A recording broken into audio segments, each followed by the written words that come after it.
Olá, bem-vindos ao canal. Nós vamos falar um pouquinho hoje sobre os problemas emocionais que estamos vivendo nesta quarentena aí, sobre esse isolamento da Covid-19. Na página lá do Facebook, Gisele Pina, a gente está fazendo lives por enquanto durar essa pandemia, às 8 horas, né? E eu coloquei o tema, a solicitação de que vocês colocassem alguma coisa para os próximos vídeos, né? O que mais está incomodando, que vocês gostariam de ver aqui nos vídeos, tá bom? Então foi colocado o primeiro tema, como se sentir bem na quarentena. Tudo vai depender de que modo vocês estão levando a quarentena. É um momento de isolamento, né? Nós somos um ser social, nós precisamos estar em contato com as pessoas. Quanto mais tempo, a gente já tem um bom tempo aí, né? Hoje é dia 7 de maio, nós estamos há quase 2 meses nessa quarentena. Então, cada vez vai ficando um pouquinho mais difícil, né? Ficar bem. A gente está percebendo até nas sessões que as pessoas já estão começando a perder o foco, né? A se estressar com o pessoal da família, a qualquer coisa incomodar, então tá aumentando a irritabilidade, a perda de foco. Então tudo isso em virtude desse tempo todo que a gente está em quarentena. Um jeito é, sempre que eu não me sentir bem, eu tentar ressignificar, eu tentar reequilibrar, eu tentar criar outras rotinas para que eu me coloque no centro novamente. A gente o ser humano, né? A gente não consegue viver num equilíbrio retilíneo, né? A gente se altera, tudo altera a gente. O tempo de confinamento, o tempo, trabalho, preocupação, tudo faz com que a gente desequilibre. Então, a gente até tenta, a gente viu que no primeiro momento da primeira semana foi mais difícil, a segunda e terceira, até a quarta ok, a quinta já começou a decair, essa sexta semana já tá, sexta, sétima já tá começando a ficar ruim de novo. Então eu preciso entender de novo, me chamar de novo, entender o que tá acontecendo, ver outras possibilidades, o que eu posso fazer, o que tá me incomodando, né? Em que pontos eu tô ficando mais afetado pela quarentena, ver o que dá para fazer, né? Dá para fazer alguma coisa sobre isso que está me incomodando? Para cada um vai incomodar alguma coisa, por isso que não tem uma regra geral para se sentir bem. Se sentir bem é entender, né? E tentar lidar de uma forma mais positiva. Não tem uma regra, né? Porque cada um vai ter aí as suas questões que estão mais incomodando. Tem gente que a perda de foco no trabalho, então o que a gente tem que fazer? Parar, se reorganizar, né? Criar uma rotina talvez um pouco mais diferente, mudar alguns horários. É a família, o convívio, são as coisinhas que já começam a ter um peso maior. Parar, entender isso, né? Introduz exercício, introduz mais coisas de lazer que te dê um prazer, deixe um pouquinho as coisas, né? Depois você pega de novo. Então, mais ou menos seria isso. Tentar sempre reequilibrar. Eu percebi que eu já não tô legal e eu tento me reequilibrar novamente, tá bom? Falando sobre o que está acontecendo, né? Um vazio de ter perdido alguém na época da pandemia. Acredito que em qualquer situação, né? Perder alguém é muito difícil, né? Imagina num contexto como a gente tá, que a gente já tá emocionalmente mais fragilizado com tudo isso, né? Então esse vazio é um vazio que ele não vai ser, não tem o que eu colocar no lugar. Eu vou ter que compreender esse vazio, né? E vivenciar o luto. O luto tem 5 fases, é muito importante vivenciar o luto, né? E é um vazio que vai ser um processo, né? Os estudos falam que o luto aí tem de 6 meses a 2 anos para ser elaborado. Precisa ser elaborado, se não estiver conseguindo sozinho, porque tem uma dificuldade a mais, né, de não poder fazer um enterro digno. Então, que é o primeiro processo do luto, que é o velório, o enterro, essa conscientização da perda, já é uma coisa bastante anormal que a gente está vivendo, de não poder ter um velório, dependendo da sua religião, enfim. Então, é uma compreensão, né? Não é, acho que concordar, ninguém nunca vai concordar em perder alguém querido em nenhuma hipótese. Mas é a compreensão, a elaboração do luto é que vai fazer com que esse vazio não seja preenchido, né? Mas que ele doa menos, né? Sobre a pandemia também, medo de sair às ruas, né? E retornar novamente à rotina. Medo de sair às ruas, tem muitos medos, né? Assalto, o vírus. Então, assim, quando eu tenho um medo, eu tenho que conversar com esse medo. Eu tenho que tentar entender qual é o meu medo, qual é o medo real e qual é o medo imaginário. Então, o medo real hoje é as ruas mais vazias. Eu seria assaltada, então vou tomar mais cuidado. Medo real, ser contaminada. Poxa, eu vou pôr máscara. Não vou estar andando numa rua lotada de gente. Ponho a minha máscara, esse medo tem que estar diminuído, né? Eu vou estar protegida. A rotina. Tudo a gente se adapta. A gente não está se adaptando a essa vivência do isolamento. A adaptação à rotina, a própria rotina vai fazer com que a gente lide bem com a rotina novamente, né? Então, hoje nós estamos tendo uma rotina. Quando voltar a nossa rotina normal, nós também vamos lidar da mesma forma. O ser humano é um ser que se adapta. Por isso que a gente está vivo aqui até hoje. A gente tem esse poder de adaptação. Nada é fácil, tudo é um processo, tá? Mas a gente tem. Levantar autoestima e motivação em meio ao caos que estamos vivendo. Foi um outro tópico.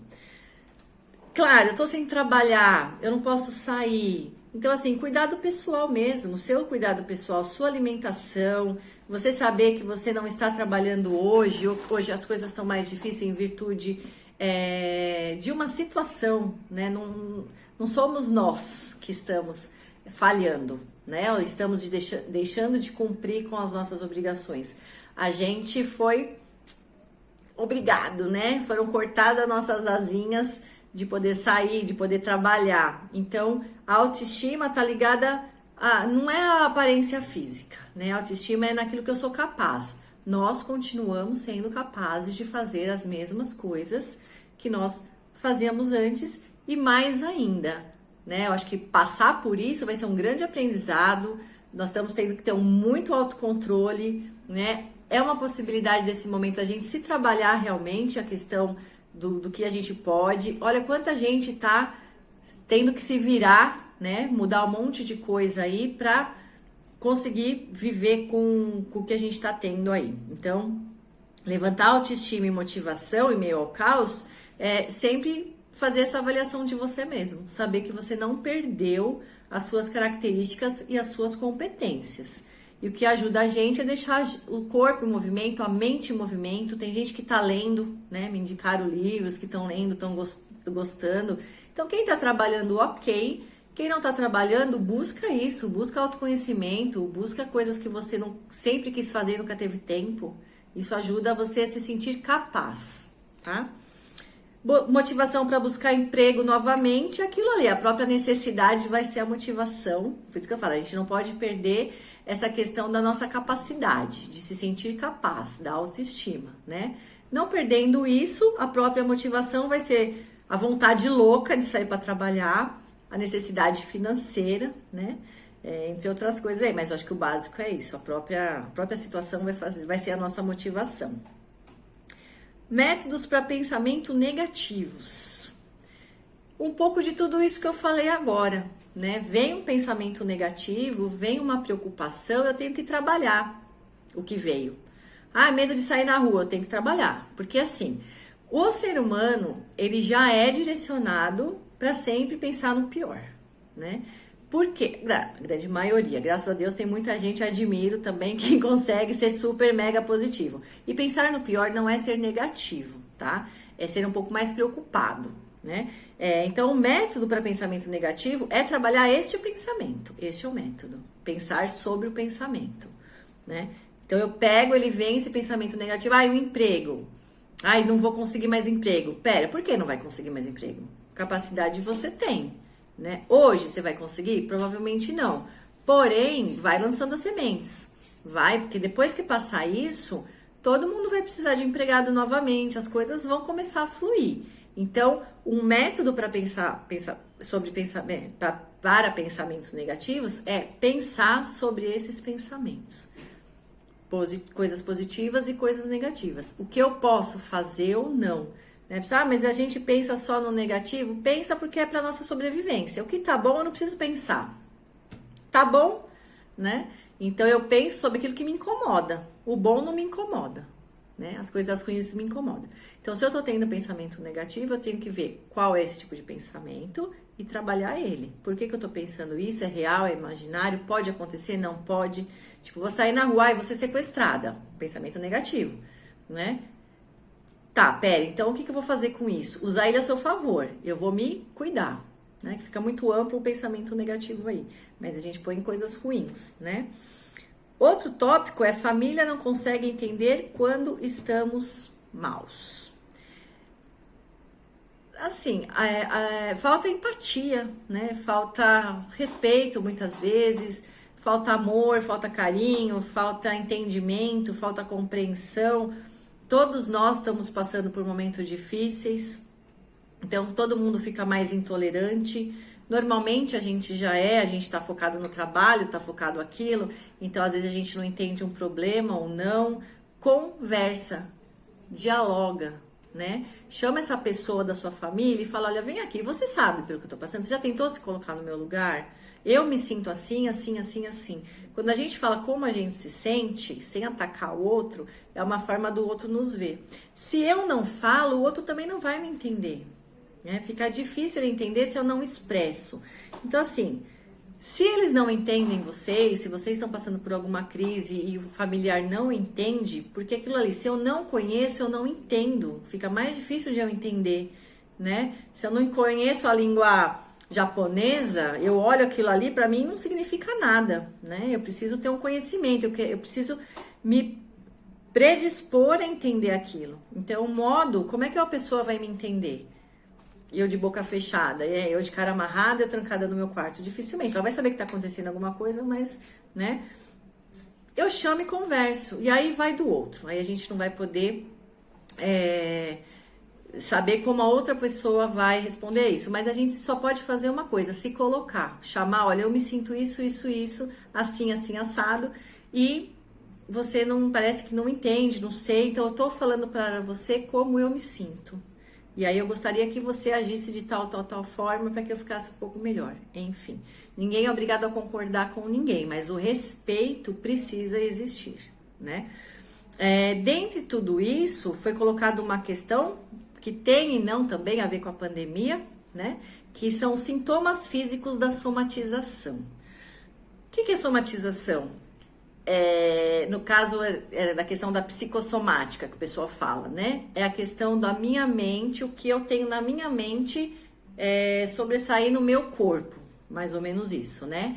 Psico é a mente, soma é corpo, né? Então essa somatização é o meu corpo respondendo aos meus pensamentos, às minhas ansiedades. Eu tenho um vídeo lá no canal de doenças psicossomáticas, lá explica melhor, mas só vou dar um geral aqui. É assim, todo pensamento, toda a minha ansiedade, tudo que eu produzo no meu emocional, eu tenho um sistema límbico que ele é o regulador das emoções. Então, assim, se eu acho que alguma coisa é um perigo, se alguma coisa me estressa, me preocupa, eu vou liberar hormônios, né, através dos meus neurotransmissores, para me defender daquele perigo. Por isso que é muito importante eu entender o que é um perigo real do que é um perigo imaginário, porque para o meu cérebro, para o meu sistema límbico é tudo igual, né? Um leão está me atacando ou eu estar com raiva de alguém, ele vai ver aquilo ali como um perigo e vai acionar minha adrenalina, meu cortisol pelo meu corpo para que eu fuja, né? Para que eu me defenda, e isso fica armazenado no meu corpo. Então a gente fala, tem um livro que chama O Corpo Fala, né? Não vou lembrar o autor agora, mas é fácil achar, né? E lá fala, né? Pessoas que foram podadas, né? Lá até tem um exemplo, não chora, né? Então o que eu faço? Eu seguro, eu guardo. Vai somatizar provavelmente aonde? No meu pulmão, numa asma, que eu tenho que engolir e não consigo soltar, né? E a asma é o quê? A asma é eu reter o ar, Não é falta de ar, muita gente acha que é falta de ar, né? Meu pulmão se enche de ar, mas eu não consigo soltar esse ar, então eu não consigo respirar mais ar, por isso eu tenho a falta de ar. E dizem, nas doenças psicossomáticas, que são quase todas, né? A asma é isso de eu engolir e não conseguir pôr pra fora, né? Uma gastrite também, poxa, eu fico remoendo, eu fico engolindo as coisas e não faço a digestão disso, né? Minha garganta fecha, minhas costas pesam. Então, são sintomas físicos, né? Da somatização. E aí são milhões. Taquicardia, sudorese, tudo ligado à ansiedade. Gastrite, úlcera, problemas ginecológicos, né? Problemas de pulmão, tudo, né? O meu corpo vai só somatizar as minhas questões emocionais, ok? Bom, acho que eu falei de tudo. Tem outros vídeos aí que falam um pouquinho dessas coisas também, depressão, ansiedade, o modo de lidar das doenças psicossomáticas. Nós estamos fazendo live aí às 8 horas. Às vezes eu consigo pelo canal aqui do YouTube, às vezes é pelo Face tá sempre, mas aqui no canal também fica escuro, mas eu vou ver se essa semana eu consigo fazer melhor, ok? Qualquer coisa, deixe nos comentários para os próximos vídeos, quais os temas, os que vocês não entenderam muito bem daqui, que a gente volta e vai trabalhando essas questões, ok? Obrigada, até a próxima.